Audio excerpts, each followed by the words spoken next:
Sesungguhnya dosa itu atas orang-orang yang berbuat zolim kepada manusia dan melampaui batas di muka bumi tanpa hak. Mereka itu mendapat azab yang pedih. Tetapi orang-orang yang bersabar dan memaafkan, sesungguhnya perbuatan yang demikian itu termasuk hal-hal yang diutamakan. Quran Surat Asy-Syura ayat 42 dan 43.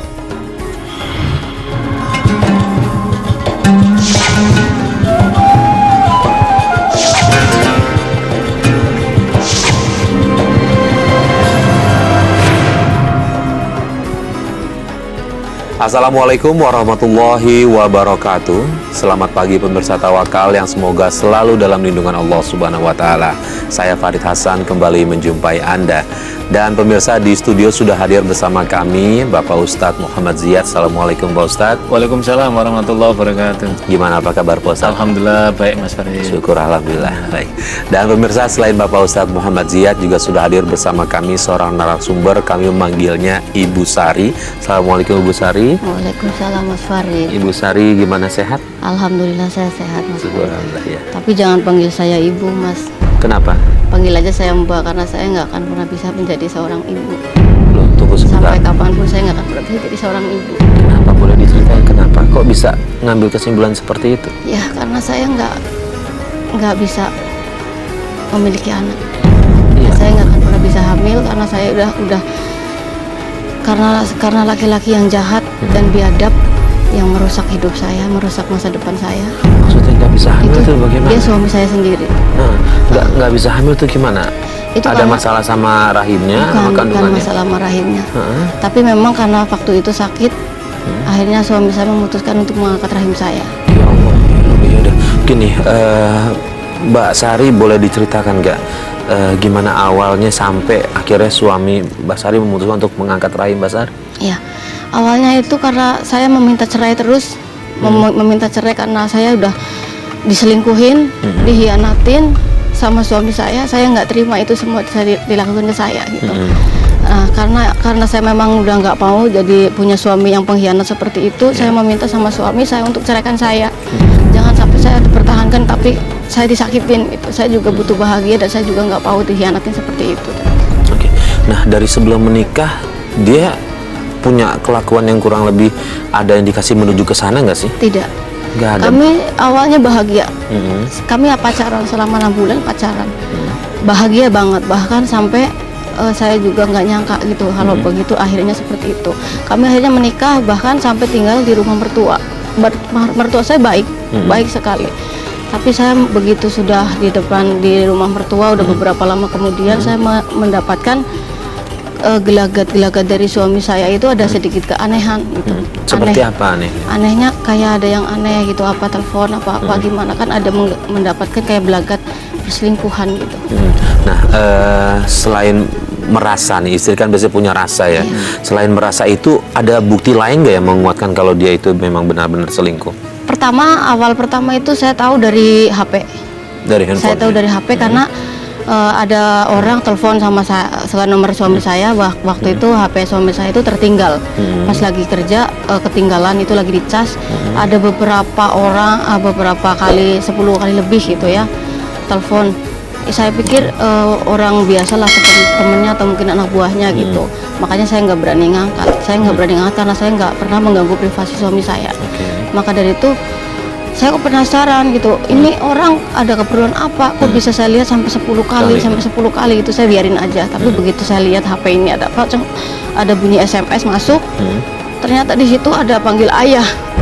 Ayah, kok telepon ibu nggak diangkat, SMS ibu nggak dibales, kenapa ayah abein begini gitu. Nah, akhirnya kan saya penasaran dong, Mas, kenapa ada ini orang kok manggil nama ayah gitu kan. Otomatis kan saya harus tahu dong gitu. Akhirnya dia telepon lagi. Begitu dia telepon lagi, saya angkat. Dia kaget begitu ngangkat. Begitu diangkat itu perempuan, dia juga kaget gitu. Saya juga kaget karena di nomor telepon suami saya itu namanya cowok, bukan cewek.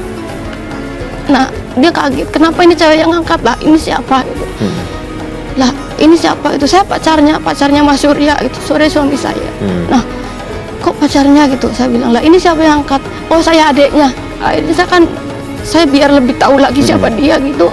Saya ngaku adiknya. Dia bilang Mas Surya itu nggak punya adik gitu. Kok ini bilang adiknya? Iya, adik anak kakaknya, adik sepupu gitu. Makanya saya ngusut lagi biar saya lebih tahu sebenarnya siapa dia gitu.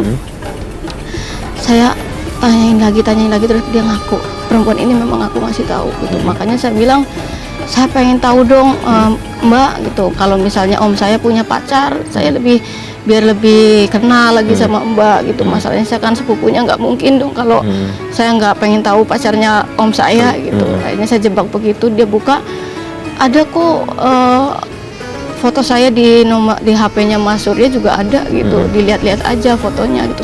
Saya belum sempat buka-buka itu. Saya udah nggak kuat, saya matiin HP-nya lagi udah. Nah di situ kemudian Mbak Sari sempat nanya ke suami siapa perempuan Saya itu. sempat nanya ke suami. Itu yang pertama ya. Yang pertama saya nanya, Mas ada yang telepon, itu begitu udah pulang ya, udah pulang kerja.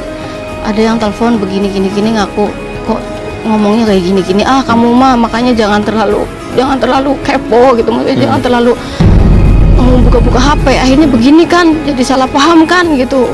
Kamu tuh gimana sih gitu, makanya kan aku udah bilangin jangan buka-buka HP gitu, jadinya nggak salah paham. Pak Ustadz, dalam rumah tangganya Mbak Sari ini ada ketidakjujuran nih dari seorang suami. Dia bahkan sempat mengganti nama perempuan itu dengan nama cowok biar menyembunyikan apa yang dia lakukan. Kita kan belum melihat langsung mereka selingkuh, tidak cuma dari daftar bukti-bukti dari handphone itu dari aja. Handphone, terus ada yang pelukan, ada yang memang udah Ada foto dia pelukan. ada foto pelukan, dia memang satu ruangan, dia foto juga ada telanjang. Makanya itu udah yang kedua kalinya gitu ya saya lihat gitu.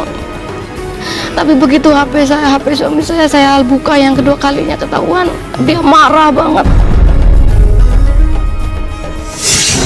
Mas, makannya habisin ya. Itu aku yang masak.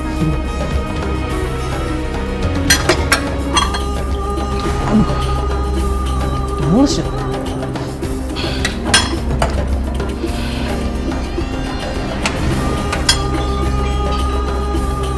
Iya, Mas.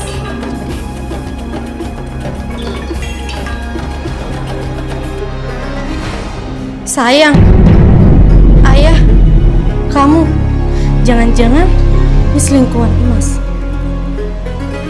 Tapi kok namanya beda ya? Coba deh aku telepon. Hah? Cewek? Jangan-jangan Mas selingkuh? Tapi nggak mungkin. Kamu ngapain? Kamu ngecek HP aku aja? Enggak, jujur kamu masih berhubungan dengan dia kan? Jujur kamu? Sini apa? Enggak, apa kamu kebanting? Apa sih? Sini HP aku. Sini. Enggak, Mas. Ingat ya, kamu jangan pernah megang HP aku lagi. Karena kalau sikap kamu kayak gini, kita berantem terus. Kamu sebagai istri harus percaya sama aku. Percaya?